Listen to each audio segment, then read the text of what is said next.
Salut à tous, je viens de monter deux wedges là pour des pros, donc je leur en ai déjà fait ça en fait, ce sont des copies, du coup j'ai toutes les datas. Donc là c'est un Titleist SM11, donc 58 avec 8 de bounce avec un grind en M, et l'autre c'est un Bettinardi HLX6, 58, 10 de bounce avec un bounce C.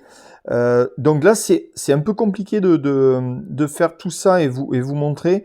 Donc ce que je fais, c'est que je fais un petit montage vidéo et je vous explique ça tout de suite. Alors ici, vous voyez, j'ai positionné donc les stries parfaitement parallèles au sol et j'ai positionné donc une jauge qui m'aide à voir un peu la profondeur ici au ras du bord d'attaque et on peut voir donc une certaine hauteur. Donc là, ce que je vais faire, c'est que je vais positionner l'autre wedge exactement de la même manière. Donc là, j'ai repositionné la jauge sans changer la mesure. Et vous voyez que là, le bord d'attaque est même légèrement plus bas.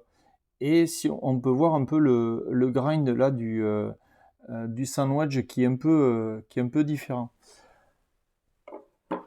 Tout ça pour expliquer que la valeur seule du bounce ne peut pas être prise en compte, puisque là, on voit que le Bettinardi, le 58-10, est plus arrondi que le Titleist. Et donc, il faut prendre en compte la semelle, la largeur ici de la semelle, la forme et le bounce. Et là, si on peut, donc si on regarde même les wedges et qu'on les met juste à côté, on va s'apercevoir aussi d'une chose, c'est que le Bettinardi, j'espère que vous allez le voir, il est un tout petit peu plus orienté comme ça. Donc ça veut dire qu'en fait, il y a un peu plus de poids là. Donc je vous dis ça parce que je les ai mesurés, les épaisseurs sont différentes. Donc il y a un centre de gravité qui est un peu plus haut. Et donc avec même shaft, même équilibrage, on peut espérer avoir un spin un peu plus important avec celui-ci.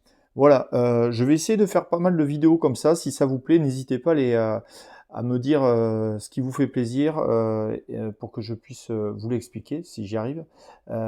Et puis aussi à partager la vidéo.